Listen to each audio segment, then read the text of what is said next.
विद्या काका, मी बाबांना जे वचन दिलं होतं तेच वचन मी तुम्हाला देते. मी खांडेकर कुटुंबाला तुटू देणार नाही. तुम्ही अजिबात काळजी करू नका.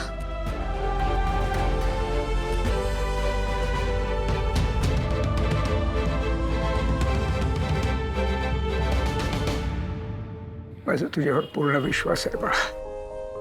पण अगं मला खरी काळजी वाटते ना ती केदारची. आणि केदारला मला हे घर फक्त डोक्यावरचं छप्पर म्हणून मिळवून द्यायचं नाही आहे का, तर त्याचं कुटुंब, त्याची माणसं, त्यांचं प्रेम हे सगळं मिळवून द्यायचं आहे मला. इतकी वर्ष अनाथ मुलासारखा जगलाय का तो. मी त्याचं बाप जिवंत असून सुद्धा माझं साधं नाव सुद्धा लावता आलं नाही त्याला. इतकी वर्ष खूप मोठं ओझं मनावर घेऊन जगतोय मी. हे माझ्या मनावरचं ओझं कोणी समजू शकत नाही. माझा केदार खूप खूप गुणी मुलगा आहे आणि त्याच्यासारख्या गुणी मुलावर मी हा एवढा अन्याय केलाय.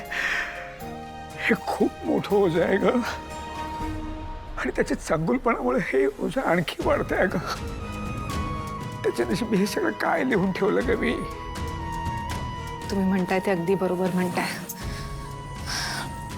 केदार एक चांगला मुलगा तर आहेच, पण त्याचं तारिणीशी अशा पद्धतीत लग्न होणं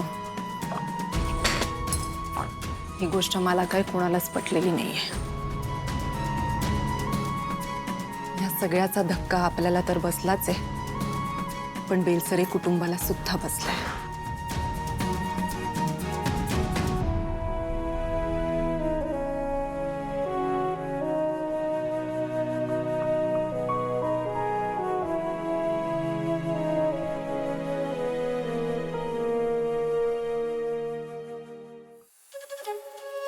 हे सगळं अशा पद्धतीने झालं हे मलाही खरं तर मान्य नाहीच आहे. पण त्या दोघांचं एकमेकांवर खूप प्रेम आहे ग. आणि दोन माणसांचं जर एकमेकांवर प्रेम असेल ना तर त्या दोघांनाही एकत्र येण्याचा पूर्ण हक्क आहे. आणि मी जी चूक केली ती केदारकडनं होत नाहीये, तो करत नाहीये ती चूक. यासाठी मला केदारचा खूप अभिमान वाटतो अगं. प्रेमात जग जिंकता येतं असं म्हणतात, पण मी तर माझ्या प्रेमामध्ये स्वतःशीच हरलो. देवकीला सोडून आलो तेव्हा एकदा, फक्त एकदा तिला परत जाऊन बघायला हवं होतं मी. आणि माझं असं झालंय की मी हे ओझं मनावर घेऊन जगताही येत नाहीये मला.